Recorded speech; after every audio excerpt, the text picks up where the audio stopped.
Welcome and thank you for being here. I'm super excited to present some groundbreaking research to you regarding abnormal proteins and how prevalent they are in our body and our environment. Let's get started.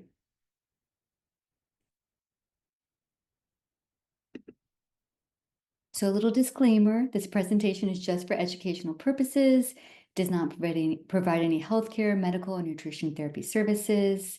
I'm not acting in the capacity of a doctor or licensed nutritionist or any other registered professional. So a little bit about my background. I grew up in Southwest Florida near the Everglades, beautiful part of our country, lots of nature. I then went on to study at Florida State University with honors, doing some undergraduate research at the university. I then got my master's degree at University of North Carolina, where I studied biofilms and marine sponges and how marine natural products can prevent these biofilms from occurring. It's really cool. I got to scuba dive in the Bahamas and Keys all the time. A lot of fun and great research back then. Then I took a job as a molecular biologist in epigenetics at the National Institutes of Health in Bethesda, Maryland. Really cool looking at how our environment can affect our genetic expression. Lots of my research had been published in peer-reviewed journals, and I then ended up having my own health issues, right? So Western medicine wasn't giving me the answers I was looking for, and that's when I stepped into the functional medicine, functional nutrition world. I met with an integrative health and nutrition practitioner. She figured me out. I was fascinated on just how a few changes to my food and supplements could change my health so much that I wanted to learn all about it, right?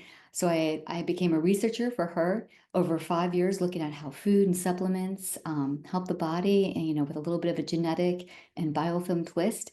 And then I've had my own practice for about 7 years now, and I am super passionate about it, especially the way that we can get people so healthy in this time. It's my passion to get my clients better, as I imagine it is for many of you watching this presentation.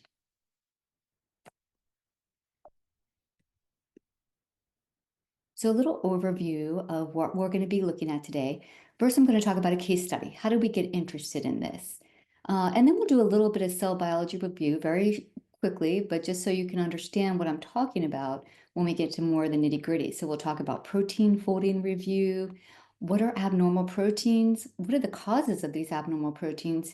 Examples of diseases linked to abnormal proteins, and what's the mechanism behind these diseases? And do we even know it fully at this point?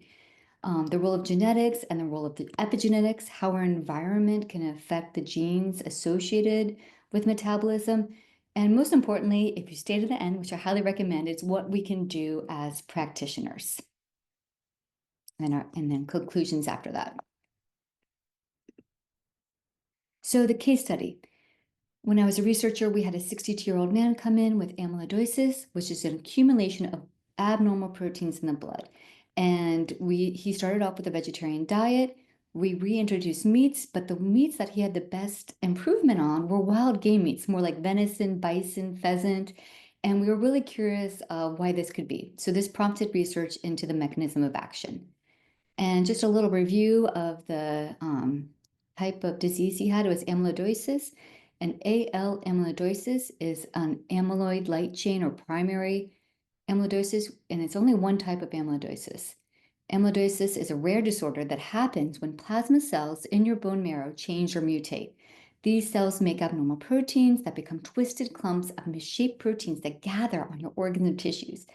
In AL amyloidosis, the proteins that mutate are light chain proteins, and they're pieces of an infection-fighting antibody made by plasma cells in your bone marrow. So pretty important stuff, and we can kind of figure out, what is going on in his body. So AL amyloidosis, it typically affects your heart and or your kidneys, but it also can affect your stomach, intestine, nerves, and skin. And healthcare providers may treat amyloidosis with chemotherapy and or bone marrow or stem cell transplantation. If it's diagnosed and treated early on, AL amyloidosis may become a chronic disease, but if left untreated, it can become fatal. And as I was researching this disease, I was surprised to discover there's many other diseases associated with abnormal proteins. And so now we're going to dive a little bit into cell biology so you can kind of understand the terms I'm talking about as we get more into the intricate research behind this. So protein folding is one of the most perplexing problems in molecular biology, despite many decades of extensive research. Protein folding is a complex process through which a protein acquires its unique structure for carrying out its biological function. And then under certain conditions, this protein can misfold, resulting in structures that expose certain residues, which can alter the function of the whole protein. And then when these misfolded proteins are floating around the cell, they can self-assemble into a variety of aggregate structures, which including large insoluble fibroblob entities called amyloids. And so it's a really fascinating research that is going on and how our body is processing and using these misfolded proteins, abnormal proteins, and then amyloids. So protein misfolding can cause disease through a number of mechanisms. One is improper localization. Now that they don't have the right function structure, where are they supposed to be located? The molecular chaperones, other proteins that are going to take these proteins to the right site, they can't latch on. So now these misfolded abnormal proteins are not going to go to the right location. There's going to be toxic buildup in the cells. Then you get the amyloid accumulation and improper degradation, and this all can damage the cells and impair normal biological function. And this is a really cool overview paper by Valistatin and Susan Lindquist. It goes through, talks about all the different ways that these, like an abnormal protein, can cause dysfunction in the body. And so if you want to read more, this is really hard to read, but I wanted to include it in case you were more interested in learning about this.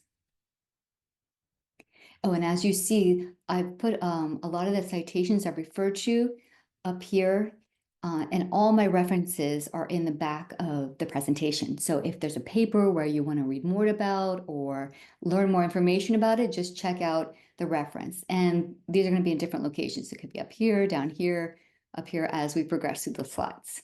A little hide and seek for the citations. So amyloidosis, again, the disease that our client had when they came to us, is a process where proteins fold incorrectly, forming stable, insoluble, proteinaceous aggregates called amyloid fibrils.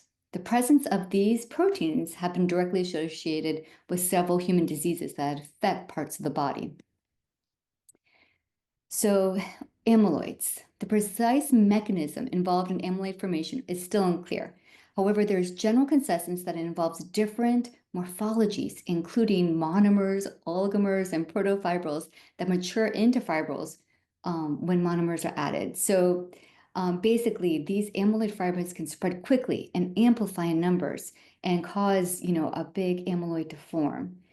And precisely how these misfolded proteins cause disease is still largely unknown. It is, however, it's clear that they are associated with disease and even smaller of the intermediates. So even like the little peptide forms of these abnormal proteins can be highly toxic to the cell. So is it the larger aggregations that are forming on causing issues, or is it the little toxic abnormal proteins? And many of them, either one of them could be causing disease in the body. So making it really hard to figure out what could be the root of someone's disease. So I'm going to go through a little bit of a definition, little cell biology definition, just so you can understand a little bit more when I talk about this in more detail. And as a researcher looking into this, I just found some of this really groundbreaking. I don't know if you've heard of phase separation yet. We're going to go into it in a little more detail, but it's really a hot topic in cell biology right now. And it's really applicable to amyloids and disease as well. So if we go through, basic terms, amino acids, these are just the, organic compounds, serving the building blocks of proteins. Here's amino acids all linked and a structure together. And amino acids are essential for protein synthesis, enzyme function, and various metabolic processes. Then we get into peptides, and peptides are short chains of amino acids linked together by peptide bonds, typically consist of 2 to 50 amino acids. And these peptide bonds are formed during the process of protein synthesis. And as you can see here, this is a peptide here with all these amino acids. And they're very important in signaling hormones like insulin, and they can serve functional molecules, and they can serve as functional molecules in cells. So residue, it refers to the part of the amino acid that remains after it has been incorporated into a protein chain. So you can kind of think about it as something that's kind of like sticking out of the peptide change that can be used to help with this function. You know, molecular chaperone proteins can bind to it and take it to another location, but it's really important. And in abnormal proteins, when we have something that is not folded correctly, it can kind of stick out and become sticky and attract other peptides to it. Yeah, it's involved in forming a protein's shape, 3D shape, and its activity.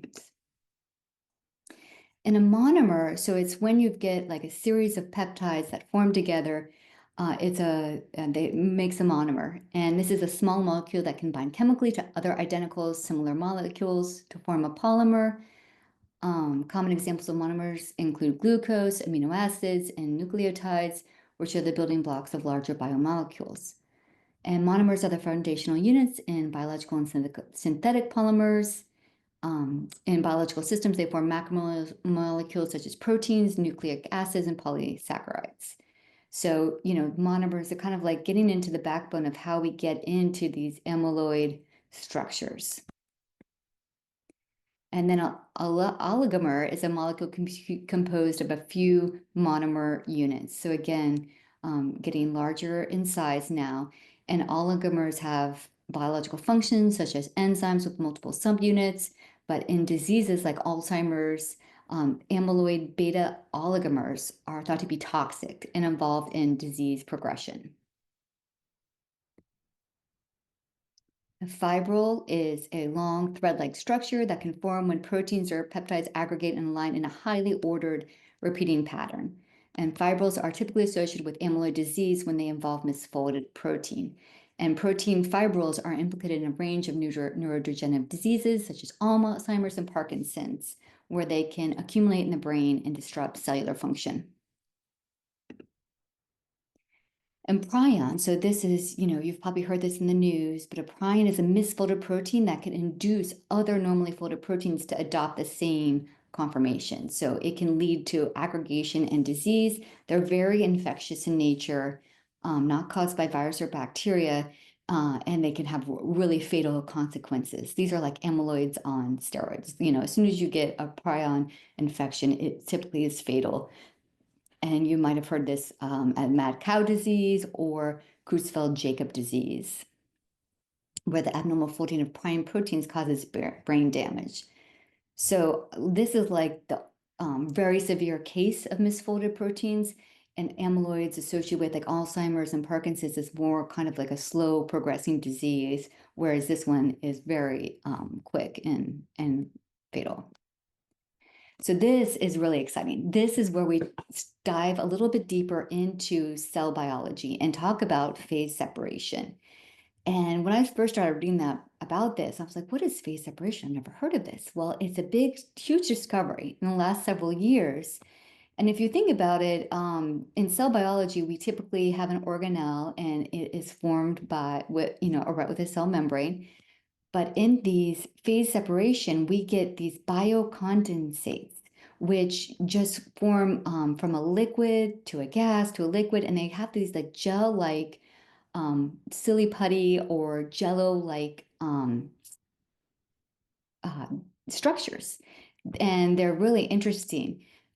So if you want to learn more about them, and I'll go into a little more detail here, but this source here was really cool. A lot of videos that help explain it and go more into detail. And also the latest Scientific American um, magazine, they have a great article about, a new understanding of the cell. Globby specks called biomolecular condensates are rewriting the story of how our life works. So super, super exciting stuff coming out here.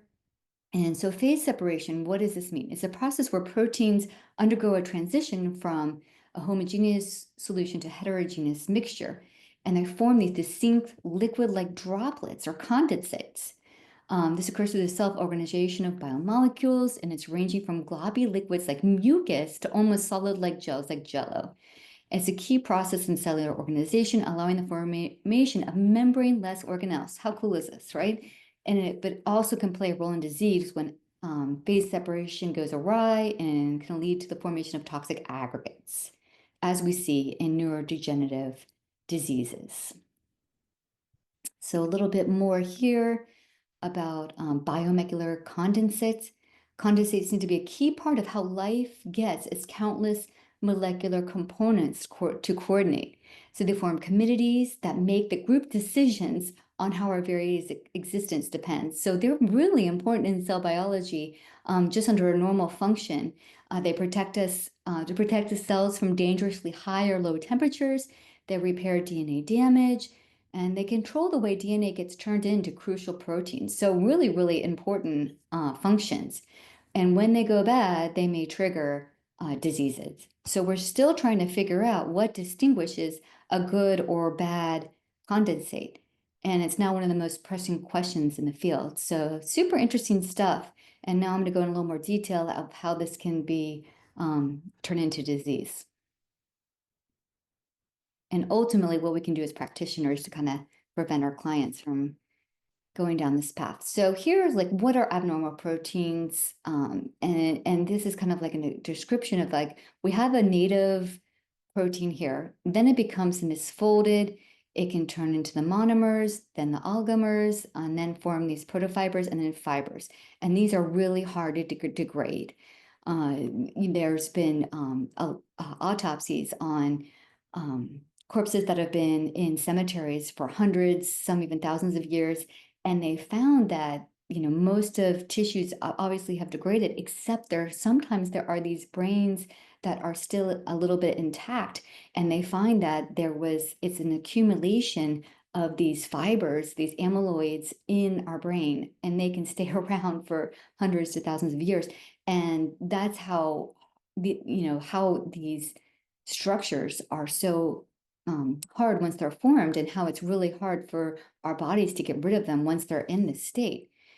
And so this is kind of like the normal progression of a misfolded protein, but you can get these seeding mechanisms. It could look like the protein, or it can be different than the current protein, and it kind of speeds up the process. So as you can see here, this is kind of like a normal slow into the fiber, but if we get a seed, like another abnormal protein, I'm going to go into what else can be a seeding mechanism further in the presentations, but it just kind of speeds up this process. So, as practitioners, what can we do to prevent these seeds from coming in, and making this such a disease state in the body? And aggregates accumulate. So these aggregates can accumulate intra or extracellularly. And most of these polypeptides are smaller in size. Most normal proteins, have over 500 residues, and these have no more than 400 residues. Some have 700 residues. So they're kind of smaller than our typical proteins. And so here is kind of a great diagram. Like, this is an unfolded, misfolded protein, and it has a very high energetic state. And we know how in nature, high energy tends to go to more low energy, more organized structures. And so we can see if you have this highly unfolded, misfolded protein, it can have folding intermediates, it can have partially folded states, it can have these oligomer formations, and then you get these amorphic aggregates, which is like your biocondensate. And you can get fibrils, amyloid fibrils, where these are kind of like the plaques in our brains, as an example. And so abnormal proteins and disease, this is a really cool paper by Chen, where they really kind of put a great diagram, right, that describes. So we've got these monomers and oligomers that could be hanging around. a little bit toxic. They might be forming fibrils. But the thing is, they can form on these receptor sites of the cell. And then this triggers like these cascades of dysfunction in the cell. Tau, which is a protein involved in Parkinson's and Alzheimer's, can get hyperphosphorylated, which creates neurofibrillary tangles, synaptic dysfunction, leading to amyloid disease. We could also get reactive oxygen species, which we know causes mitochondrial dysfunction, DNA damage, neurotoxicity, endoplasmic reticulum stress response. So if that stops working, our whole protein mechanism is shutting down. You get neuronal death, Alzheimer's disease, and again, inflammatory response, neuronal death, alpha beta deposition, and tau hyperphosphorylation. And these are a lot of things that we're working, right, as practitioners to kind of reduce in the body. And the more that we can help reduce this in the body, I feel like the more hopefully we can kind of mitigate some of these responses in our own bodies and our clients' bodies. Again, and here's another great diagram that kind of just explains, like, you've got these abnormal proteins hanging out in the blood, it's crossing across the blood-brain barrier, affecting aggregation of these abnormal proteins in the brain. So you start to get these oligomers forming, and then you get these fibrils, then you get amyloids forming. And it can be really hard to degrade these, and the more that we can kind of prevent this from accumulating in our bloodstream, with healthy diets and supplementation, maybe the less likely it's going to pass into the blood-brain barrier to come with disease. And maybe those clients who are more genetically, they're more susceptible to this because they might have certain mutations in their genetics. They have to be really careful about their level of abnormal proteins in their bloodstream and in their body. So what diseases are linked to abnormal proteins? Let's jump a little bit more into this. Abnormal proteins are associated with a range of increasingly common diseases, over 60 in total, including Alzheimer's and Parkinson's. I thought this was really a big deal. It wasn't just amyloidosis that we're talking about, Alzheimer's, Parkinson's, even type 2 diabetes, and a number of other diseases we're going to go into. There are similar diseases associated with mad cow, Creutzfeldt-Jakob disease, but I like to think of these diseases as more subtle. Mad cow disease and Creutzfeldt-Jakob, those are very, very, they progress very fast and can cause fatality. So diseases linked to abnormal proteins, and this pertains to amyloidosis in general. You can get neurodegenerative disorders, where you get aggregations forming in the brain. You can get systemic amyloidosis, where it happens all over the body in your vital organs, including the liver, spleen, and kidneys. You can get non-neuropathic localized amyloidosis, for example, aggregations occurring in a single type of tissue, like it's only in your pancreas, that it's not in your brain. So an example, so I'll go through, I'll talk about each of these and I'll go through examples of each of these. So neurodegenerative disorders, Alzheimer's, obviously neurodegenerative disorders, 7 of the proteins associated with amyloid disease deposit in the central nervous system, giving rise to Alzheimer's, Parkinson's. The abnormal protein, there's several of them, but amyloid beta is one of them. Alzheimer's disease is associated with accumulation of amyloid beta peptide, which folds and aggregates into plaques in the brain. And these plaques disrupt communication between neurons and induce neuroinflammation, contributing to the cognitive decline. So as you see here, you have a healthy brain over here, and then you have a brain that is diseased with Alzheimer's, and you get a shrinking of the hippocampus and large ventricles, shrinking of the cerebral cortex. And this kind of shows you how this could happen. You get these misfolded abnormal proteins. It forms this toxic amyloid protein, which turn into oligomers. And then these oligomers can turn into amyloid plaques, which are extracellularly, but you could see how it's going to affect the neural synaptics, if it's tangled all around this. And then you could also get this tau protein inside the cell, causing all these neurofibrillar tangles. So, you get a lot of, could be either extracellular, intracellular, but this is kind of how it happens in the brain. In Parkinson's, the abnormal proteins, alpha synuclein. It misfolds and aggregates into Lua bodies, causing neuronal damage and dysfunction.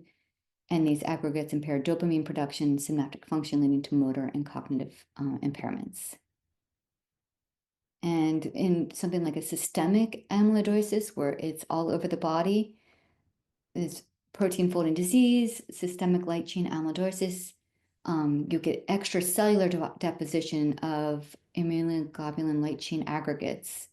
And without effective treatment, these can result in overproduction and abnormal mutations in these light chain proteins, causing heart, kidney, liver, spleen, and peripheral nerve failures.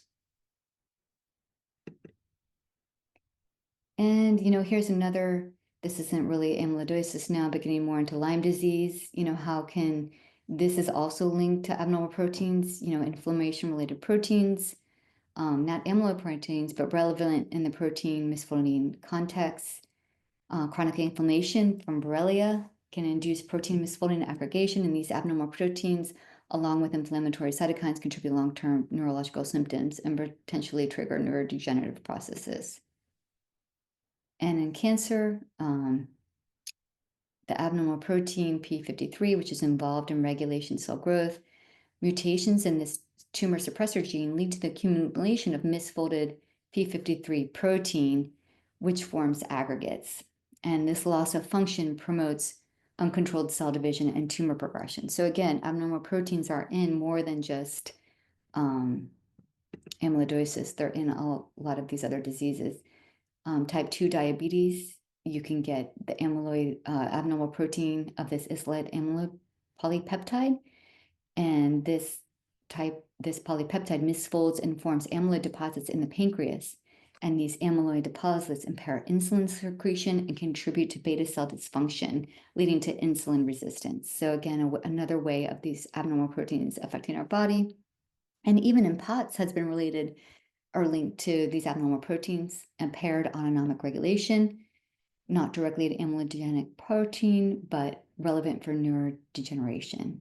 POTS involves autonomic dysfunction. In some cases, protein misfolding has been linked to abnormal vascular responses. Abnormal protein aggregation may exacerbate vascular instability, leading to increased heart rate and blood pressure dysregulation. So what can be some of the causes of these abnormal proteins? We can get genetic mutations that cause abnormal proteins. We get errors in protein synthesis, problems in protein folding, and there's also environmental factors and stress that can cause all of, a lot of these. So let's dive deep into what could be going on, what can be causing these, because once we understand some of the causes, maybe we can mitigate some of the symptoms, and hopefully prevent or slow down some of these diseases. So mutations within the gene encoding the peptide or protein that convert into amyloid. So if you look at, you've got your DNA and down here, you've got your folded protein. There's so much that can go awry. And each of these steps can be related to a genetic mutation that affects the protein's ability to have its proper function.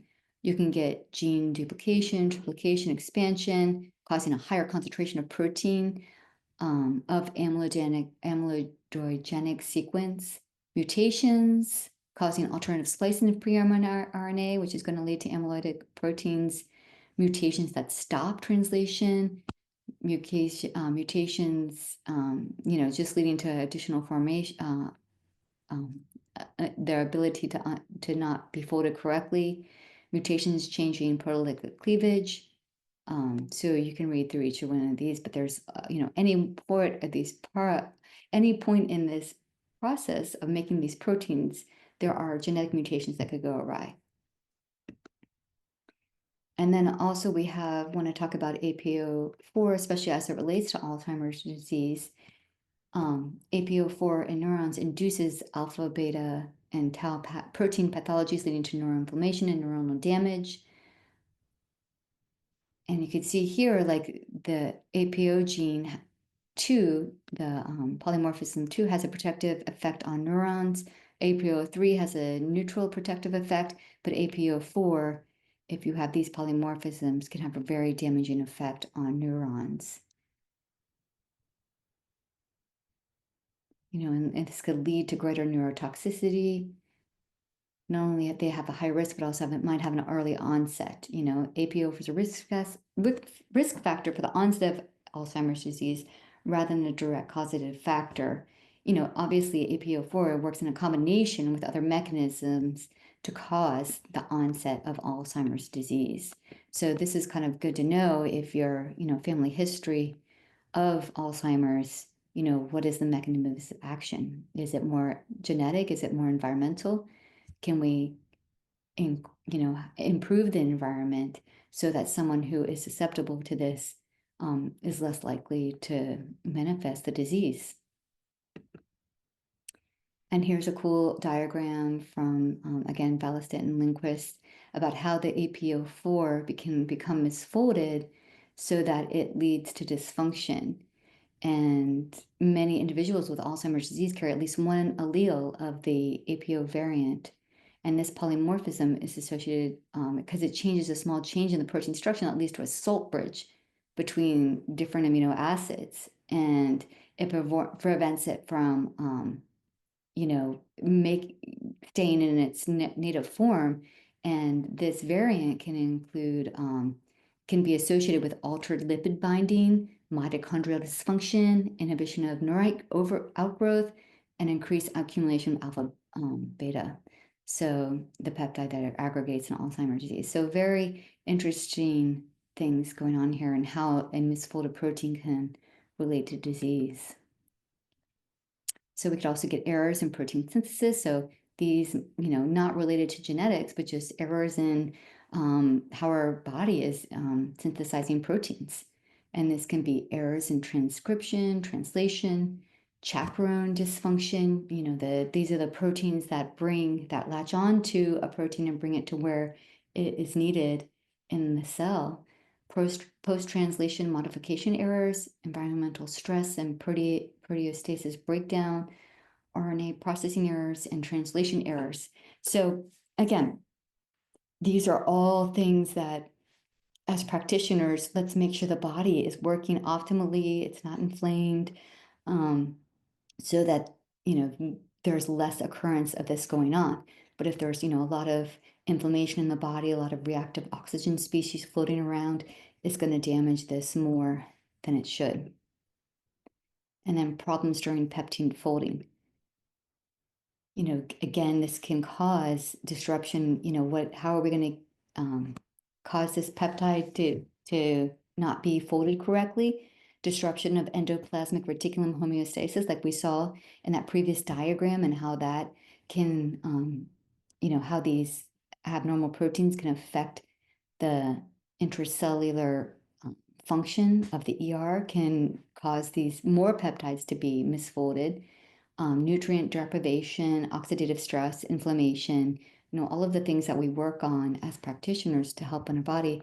If these aren't going as best as they could, it can lead into these, a native protein going to its misfolded disease state, which is really interesting. This is kind of like another diagram. You get unfolded protein. Does it go to its native state where it can perform its actual function in the cell? Or does it go to an intermediate misfolded monomer that turns into an oligomer, which can go into those amorphous aggregate, which is the molecular condensates, and then this can turn into amyloid fibrils and amyloid plaques. And so this is, I feel like we're getting into the stages where we can, talk about all the environmental factors and stressors that can lead to abnormal protein. And the first one is obviously chronic inflammation. And a lot of the studies I read, if they were doing an animal study, the animal have to be inflamed to study this. So as we know, chronic inflammation often is seen in conditions like Alzheimer's, Lyme, POTS, and this can trigger or exacerbate protein misfolding and aggregation. And in Alzheimer's, inflammation can promote amyloid beta accumulation and tau phosphorylation. And similarly, inflammatory cytokines can influence the aggregation of these proteins. So in Lyme disease, you get persistent inflammation due to Borrelia, which leads to neuroinflammation, which can affect amyloid metabolism and may contribute to neurodegenerative diseases. Also, stress and hormonal changes have been linked to causing abnormal proteins. Physical and psychological stress can impact the proteostasis network, leading to misfolding of proteins. Stress is known to increase levels of certain hormones, obviously cortisol, which may impact the body's ability to manage protein folding instability. In POTS, stress and autonomic dysfunction may exacerbate the misfolding of proteins involved in vascular neuroregulation. And obviously, age-related decline in proteostasis. Aging itself is a major environmental factor. Obviously, we see, Alzheimer's and Parkinson's develop later on in life, but there have been recent cases of that happening early onset, and also in the post-pandemic world. As individuals age, the ability of the cellular machinery to maintain protein homeostasis declines, making the accumulation of misfolded proteins more likely. In Alzheimer's disease, aging is a significant risk factor. As the age becomes more prone to the aggregation of these amyloid beta and tau proteins due to decreased efficiency in the proteostasis network, it basically can't keep up with it. And I think that's what happens when individuals are younger and, is there a large amount of abnormal protein in our body, and can our body keep up with it? And obviously, as we age, we are no longer able to clear these abnormal proteins like we used to. Or if we get such an onslaught of them at an early age, maybe disease is going to set in more quickly. And even bacterial and pathogenic exposure has been linked to the causes of abnormal protein. Certain bacterial pathogens or their byproducts, definitely LPS, lipid polysaccharides, may trigger inflammation and act as amyloidogenic factors. And these bacterial remnants can activate their immune system, leading to chronic inflammation and deposition of amyloid plaques. Again, the more that we can control the level of this in our body, the better our body is going to work, right? And so that, really, identifying the source, like what in individual, what is their source of abnormal proteins? Could it be a previous bacterial or pathogenic exposure? So, and while we're talking about that, how about in relation to SARS-CoV-19? These papers are great if you want to refer to them. This diagram came from them. The SARS-CoV-2 virus can accelerate the growth and proliferation of amyloids. What? That's a big deal, right? That may be one of the major reasons for the development of cognitive impairments post-infection. Long COVID. We're seeing earlier cases of dementia in younger people, and this is really interesting. They looked into this, and the SARS infection of the respiratory epithelium causes a cytokine storm. This can lead to inflammation-induced blood-brain barrier leakage. And then the brain, SARS-CoV-2 enters the brain through the damaged blood-brain barrier and provides alpha-beta deposition in extracellular and intracellular spaces. So here we go, the spike protein. It can get into the cell, and it's going to, replicate viral protein synthesis. And then you're going to have these structural proteins and accessory proteins hanging out, and those have been shown to build amyloid fibrils. Maybe is this a protective mechanism the body is using to get rid of these? But, if we have too much buildup of this, it's going to lead to immediate Alzheimer's dementia. So now we have shown how these spike protein can create early onset dementia, and we're definitely seeing this in the post-pandemic world. So other things that environmental toxins and metals that can affect abnormal proteins, heavy metals such as mercury and aluminum have been suggested to contribute to protein misfolding. These, check out this paper, this for the reference. These metals can interfere with cellular processes, leading to the aggregation of these amyloid proteins. A lot of times in these amyloid structures, you're going to find heavy metals and things like that. And we know that, a high incidence of aluminum in the brain has been associated with Alzheimer's. So again, what is the root of toxicity coming from? Is it bacterial, viral, an exposure to a lot of heavy metals? And, this all can lead to helping our clients, helping our patients out, trying to figure out, how to lessen the load of abnormal proteins in the body. And this is what really interested me when I started looking into this is our diet. And our diet, because if we can accumulate abnormal proteins in our own body, think of amyloidosis, it can go in our liver, it can go in our spleen, our brain. I thought about what about animals? Like, where are they depositing? Can they be depositing?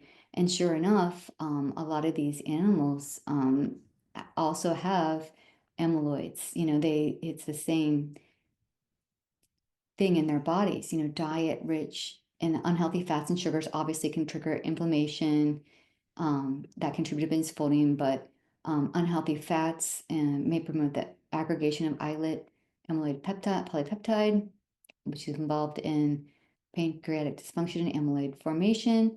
Amyloid seeding, again, the seeding mechanism that makes these amyloids come together quicker. It's not uncommon for cattle, geese, or ducks to have amyloid A amyloidosis, especially foie gras, where they're fattened up very quickly, can get amyloidosis. Um, so theoretically, this could be transmitted to humans too. And I'll get into some further research that kind of really is showing this. And it was mind blowing when I started reading this, like, oh my gosh, could we be ingesting these abnormal proteins? And this could be another source of abnormal proteins in our body, another source that our body has to work at hard to get rid of. And if there's all these other ways that these abnormal proteins can be formed in our body, and now it can also come from our diet and from our animal meat. My goodness, no wonder we have to keep eating as healthy as we can and really, looking at our sources of food.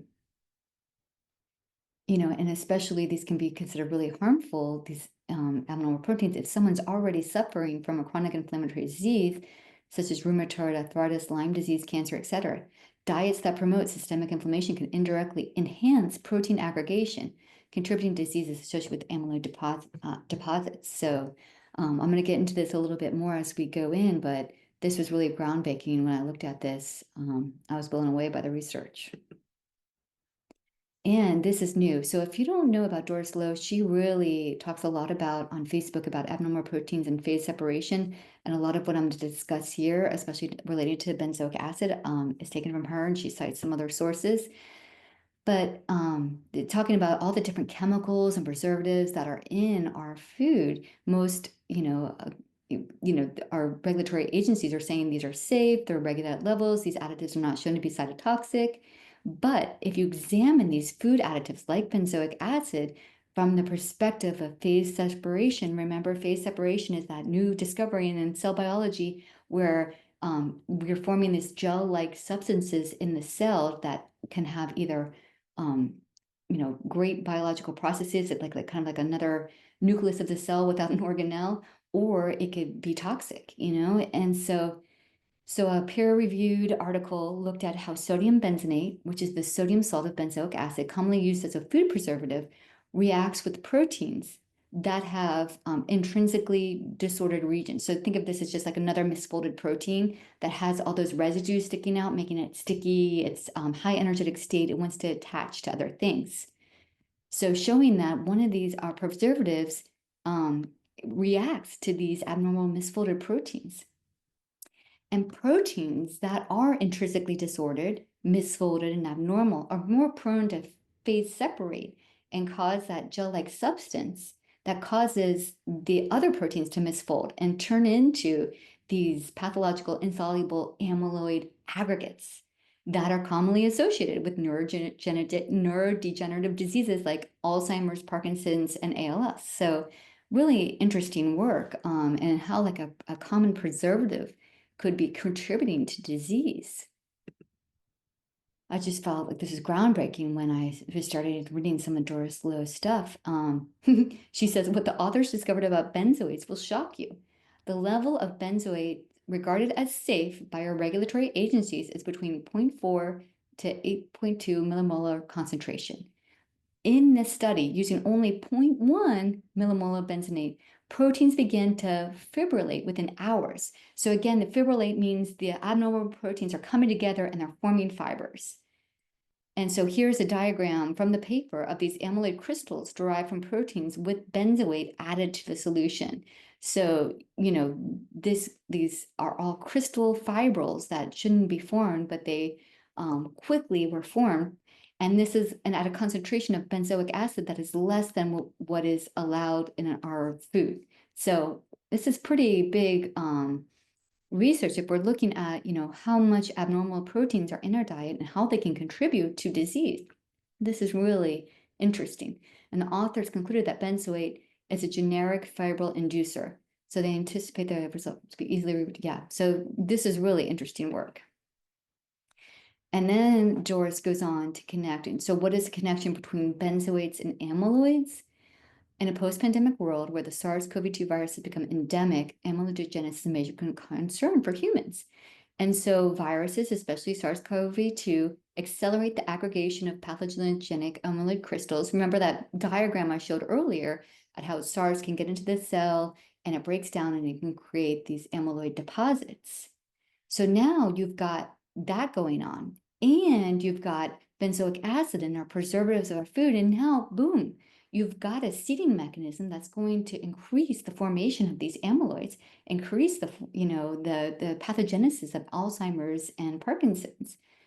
And this also means that an individual who could tolerate benzoic acid, they could tolerate their protein bars, they could tolerate a bowl of cereal every once in a while, or maybe every day that they were having, they're not going to fare as well today if you're adding in a spike protein that is going to increase, act as a seeding mechanism to these amyloid formations.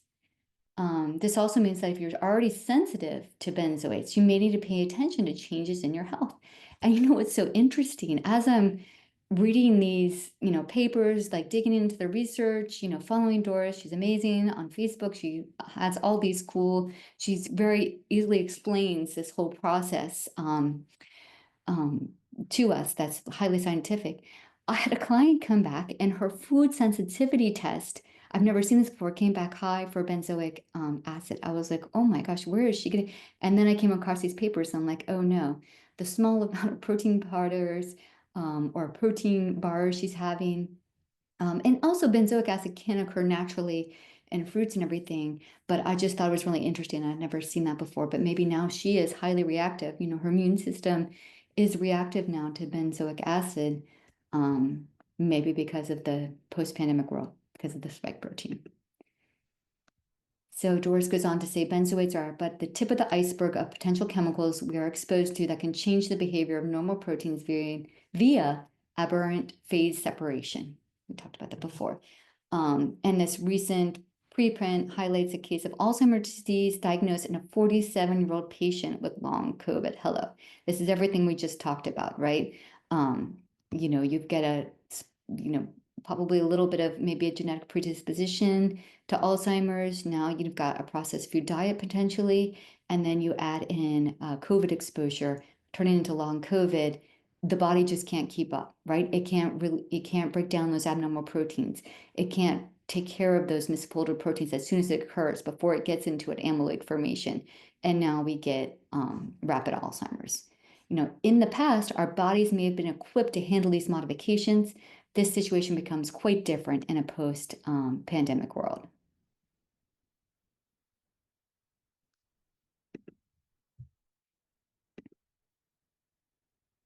Oh, and just another like seeding mechanism from in our environment, just an example of one, silk fibers. And you're thinking, oh my gosh, silk fibers. So think about all the nanoplastics in our clothes, and this is just from a natural silk fiber that so amyloid formation, they did some animal studies, can be started by exogenous factors in mice. Synthetic fibrils can cause systemic amyloidosis. They use silk as a seeding mechanism to promote amyloidosis in the body. In nature, there are examples of amyloid fibril-like materials in bacteria, fungi, arthropods, and many organisms. Even bacterial inclusion bodies might have amyloid-like structures. So, many of these studies were administered intravenously, but oral administrative fibrils can accelerate amyloidosis. And it's reasonable to suspect other materials can be taken up from the intestines and transported to a place in the body where amyloidogenesis can occur, implants, brain plaques. So if you think about it, there's a lot of places where there's a lot of seeding mechanisms that can occur in the body by what we're taking in from the environment.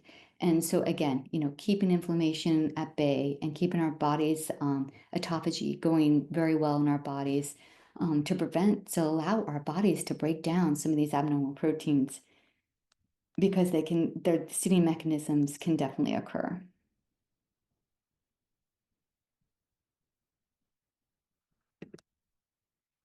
So, in conclusions, modern society is constantly introducing new environmental hazards. Self-assembling fibrils made from short synthetic peptides are attractive tools in biomedicines, scaffolds for building new tissues, that kind of thing. But the introduction of these new synthetic materials could create unexpected problems. The transmission of amyloid-dependent diseases is expected to occur and has been demonstrated in several experimental animal models. However, unlike prion disorders, most amyloid diseases target individuals with a specific susceptibility, for example, the production of a normal but amyloidogenic protein or protein variant like APO4. In addition to the possible transmission between individuals, there is a risk that exogenous factors such as amyloid in the food or synthetic amyloid-like biomaterials can induce amyloid formation. The potential disease mechanism should be considered for all kinds of amyloid-related disorders.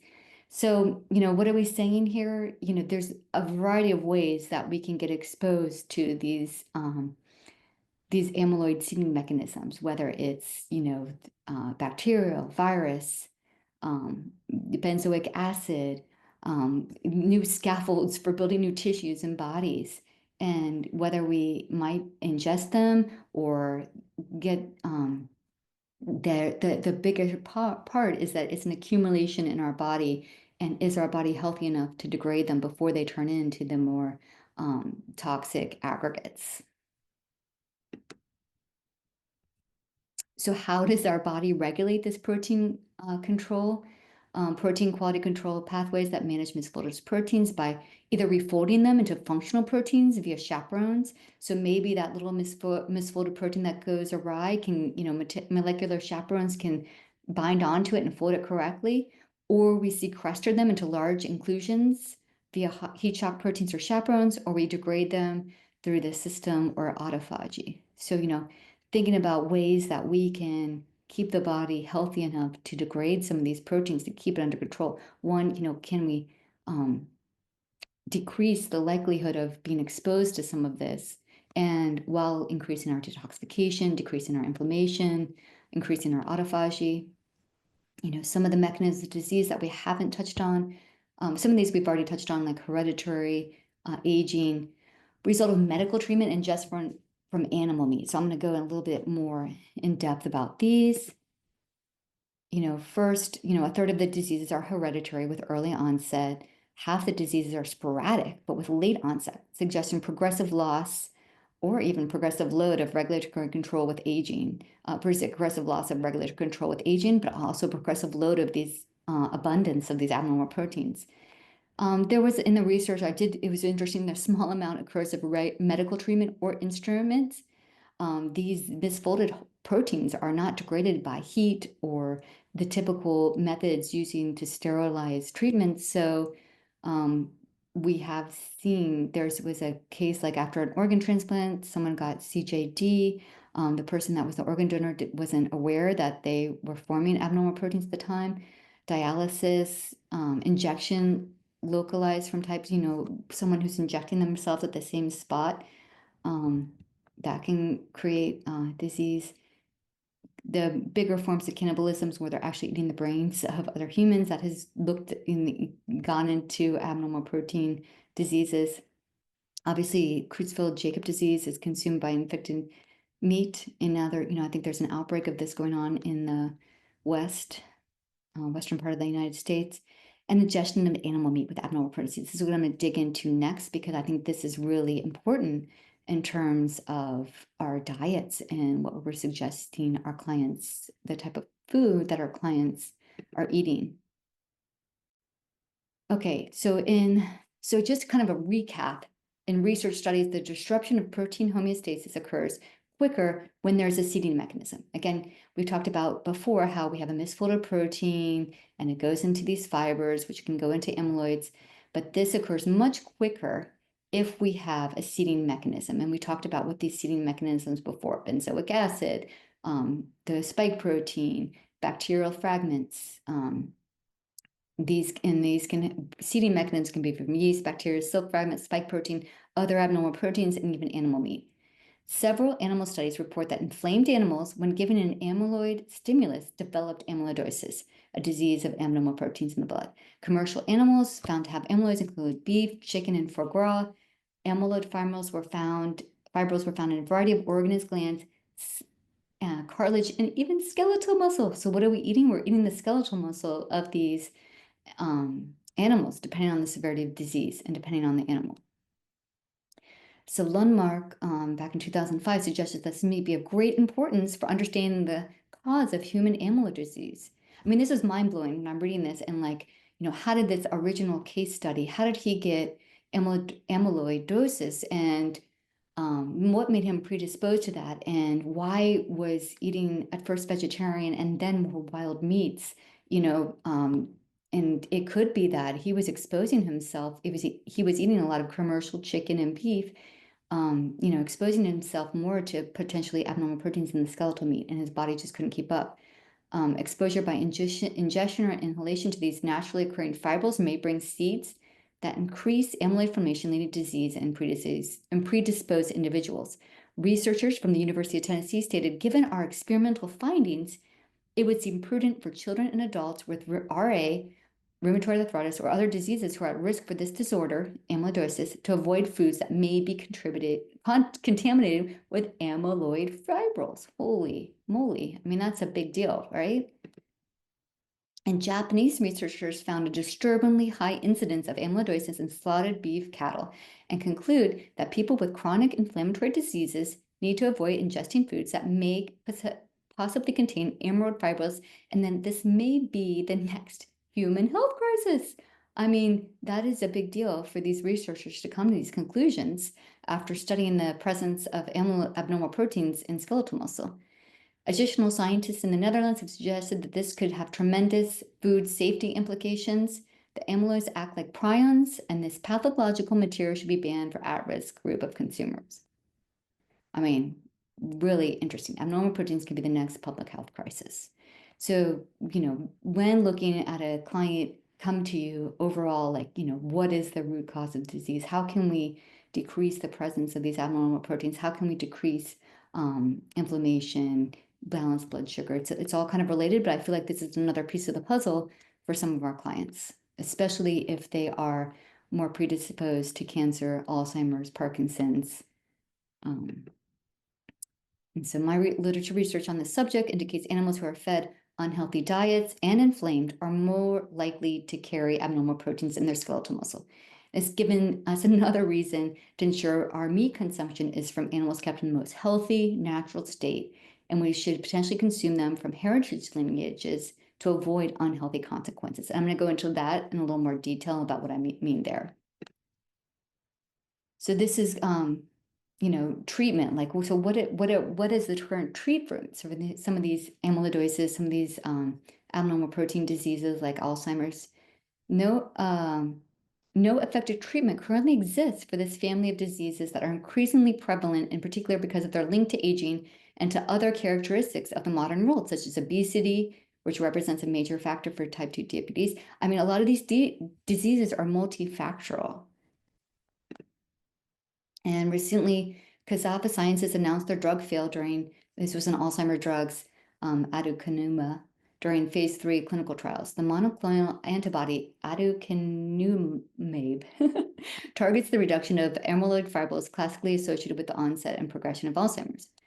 Why are these drugs failing to produce results in Alzheimer patients? I'm not surprised when you're looking at the multifactorial reasons why someone is getting sick.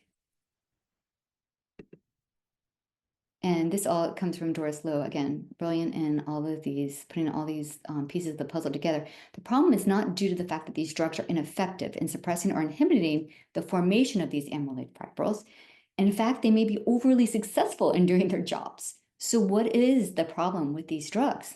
The problem is due to the fact that amyloids in Alzheimer's disease is not black or white. like everything else in nature. Amyloids are ancient, probably more than 4 billion years old.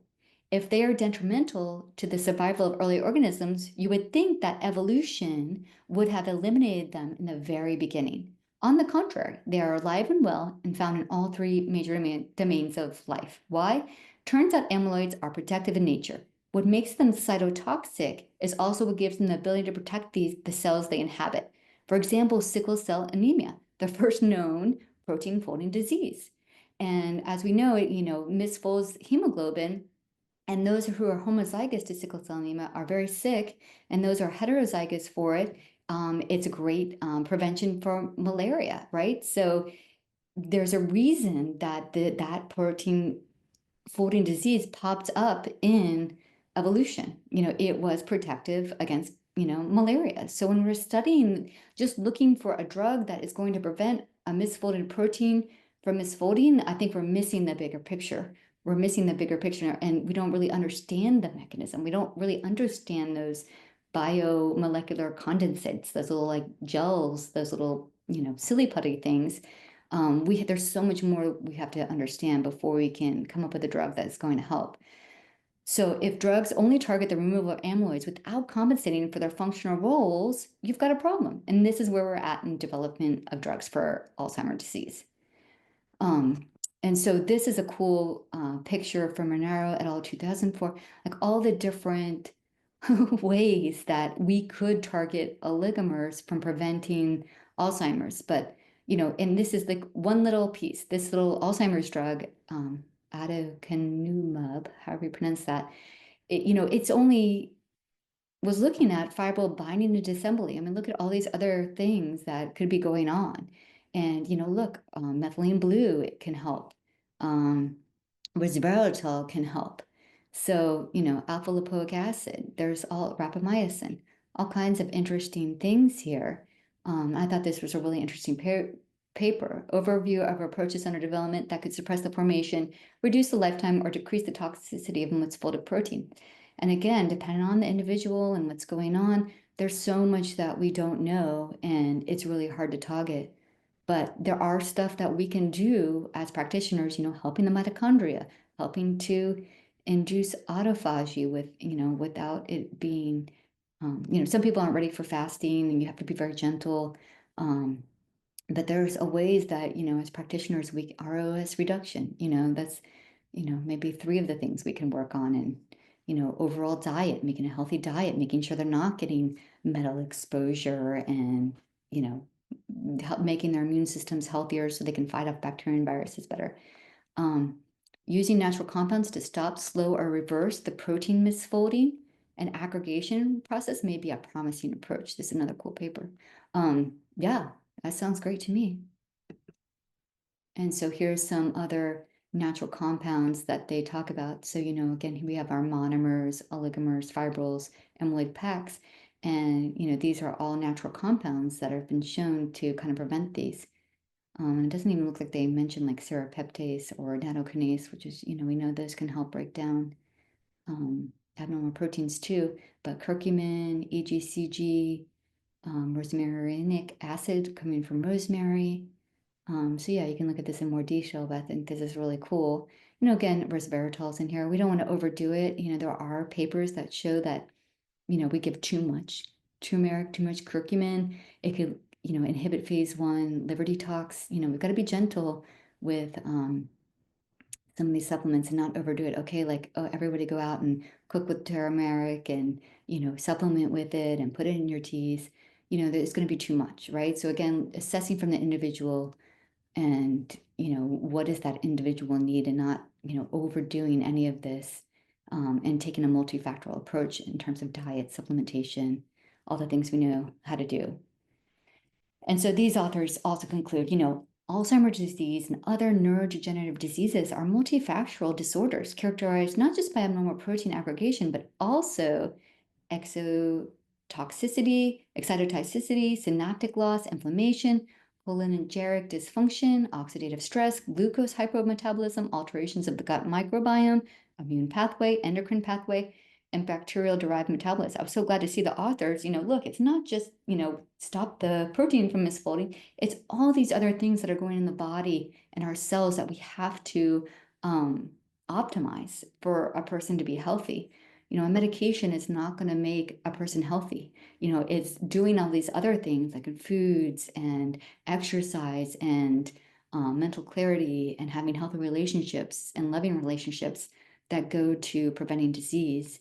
And I just think, finding a drug may not be the answer. It might be part of the puzzle eventually, but right now let's work on all these other things to really help the body. And these authors also conclude to accurately discover a treatment, we need to understand the process better. Absolutely. In terms of misfolding proteins, oligomers, we need to establish quantitative methods to detect oligomers in vivo and investigate their mechanism of formations. I bet there's thousands of these ways that this is going on in the body, and develop assays that recapitulate pathological mechanisms relevant in disease. Like, can we do studies that look at how this is actually occurring in the body and finding ways to reverse this? I think it's going to be way more complicated than especially we just discovered that there's something hanging out in the cell that we've never even seen before in that biomolecular condensate. Like, this is way more complicated than we think, obviously. So what can we do as practitioners? Encourage clients every 3 to 6 months to get checked, making sure that their sugars aren't high, the inflammation's not high, fasting glucose, insulin. Is there a family history? I think I have a typo up there. Is there a family history of Alzheimer's, Parkinson's? Encourage genetic testing for APOE4s, making sure that there is not a mutation there. And if there is, maybe they need making sure their sources of abnormal proteins isn't being exacerbated. Educate clients about abnormal proteins. I'm going to talk about that in a little bit in more detail. And encourage a diversity of animal meats. When we kind of get tripped up when we're only eating chicken, or from one source, or we're only eating beef, or, make a variety, get our bodies exposed to all these different proteins so that it doesn't get used to one. So we don't form a plaque of just chicken abnormal proteins. We're having a diversity, kind of tricking the body, making it easier for it to get rid of things rather than one type of protein getting clumped up in the body. Consume the rainbow of fruits and vegetables, obviously for microminerals and vitamins and minerals. So, and I like to explain to my clients, it's a spectrum, right, of animal meats. So we've got our commercial kind of grown with corn and spoon-fed corn in, in the warehouses. We got organic where they're fed organic corn, but they may or may not be. They're obviously not getting moved around. And then you get your grass-fed, pasture-raised, they're getting a little more healthy diets. They're getting movement, wild. So, hunters going out and getting, game that has been grown, eating natural sources, you hope, with wild, you never know exactly where that animal's been. Has it been eating on a golf course? Has it been drinking from a stream that's contaminated? Wild isn't necessarily always best. And then heritage, it's grown on a regenerative farming. The whole lineage of that animal has never been commercially altered. You're like, yeah, that's great, but is that really necessary? But look at some more research regarding that. So I don't know if you're familiar with Rachel Yehuda. She has some really cool articles. She's done some really cool research. Studies have shown that epigenetic markers associated with stress hormones and inflammation can be passed down through generations. So Rachel Yehuda looked at the children of survivors of the Holocaust. I remember when this came out, she's probably 10 to 15 years ago.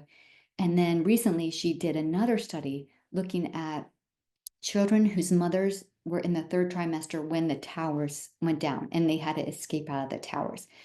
And she found in both those populations that there are higher levels of cortisol in those children that were born than the general population, showing that these cortisol markers can be inherited. If the parents had experienced, male and female, had experienced trauma, that it could be relating in higher cortisol in their offspring. And obviously we know chronically high cortisol can lead to inflammation over time. So this showing there's research that generational trauma is real and has been documented. I think there's a Japanese saying that it takes 3 generations to release trauma, but it could take even longer, and especially for eating commercial meat that's inflamed.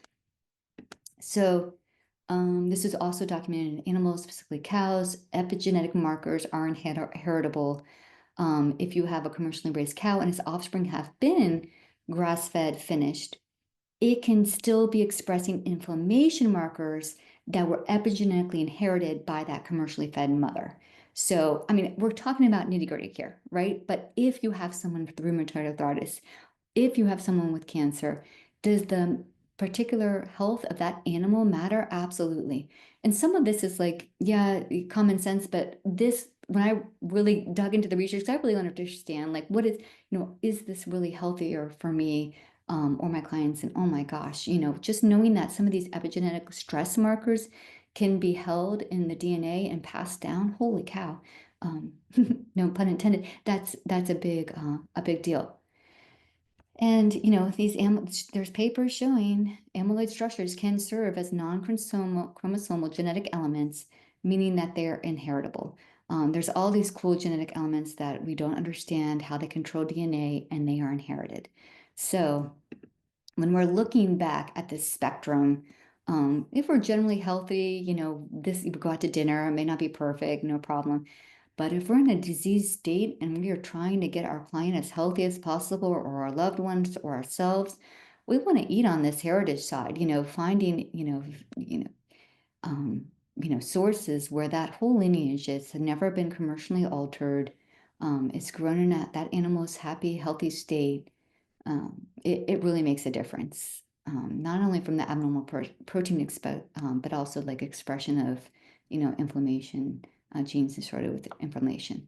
So that's kind of where I stand. And, money's an issue, all of that. So, eating on the spectrum, if we're really sick, we can dip down into here, if everything else in our life is going well and, we're detoxifying correctly, we're in a happy state, we're not sick. But even wild animals, we're not sure, like I said before, where they've been eating. And there's an outbreak of Creutzfeldt Jacob disease in the West right now. So, just because we're out there hunting, we don't know other animals. So if we can control a little bit of it, that's what I feel strongly about. So just in conclusion, thank you if you are still here with me. I appreciate it. But seeding of abnormal proteins and protein fragments can lead to disease, especially if that animal or human is inflamed. If we're inflamed, it's going to just make it harder for us to our mechanisms to all work to get rid of those abnormal proteins. And seeding can occur, basically giving our bodies something where those abnormal proteins are really going to aggregate. They can occur from yeast, cell fragments, pathogens, spike protein, animal meat, biomaterials, stuff we don't even know about yet. I think it's like similar to nano microplastics. This stuff is just unavoidable. So just keeping the body as healthy state as possible, mind, body, spirit, and making sure that our animal meats are healthy. We're getting a rainbow of fruits and vegetables. We're taking targeted supplements as needed. We're having the loving relationships. We're getting our body, we're meditating, we're getting out of a stress state. Um, the other thing that was really interesting is this was not to add on to the everything, but that in animals, they've also showed it was transmissible, these abnormal proteins that encourage disease. It can be transmissible via urine and feces. So, is our water supply being, contaminated? If we want to go in the extreme example, if you have someone and you're taking care of them and they have Alzheimer's or Parkinson's, like just being really making sure that you're cleaning up after yourself, all of this. I mean, that may be TMI, but because these abnormal proteins have been found still active after cooking, antiseptic cleaning of medical tools, or, this should be like heat, after applying heat or antiseptic cleaning, these abnormal proteins are still there. So the best protection is keeping inflammation and glucose levels down, whole food diet, rotation of animal meats, so we don't have a clump of one type of abnormal protein.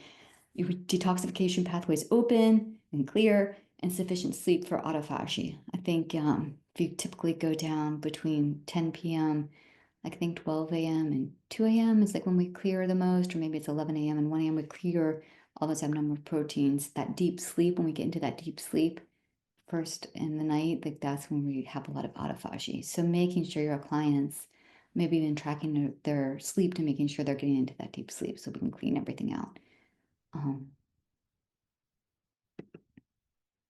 And so here are all my references. You can go through them and figure out if there's any additional papers you want to read. They're all here. And if you have any questions, feel free to contact me. I love talking about this. So my Instagram handle is Sarah DeVido Empowered Health. You can reach me there. Email, and also follow me. I would love to, I'll follow you back. I love to connect with like-minded people. You can email me, and my website's here. So thank you for your time, and thank you if you are still here and just letting me share some really interesting research I've accumulated over the years about abnormal proteins.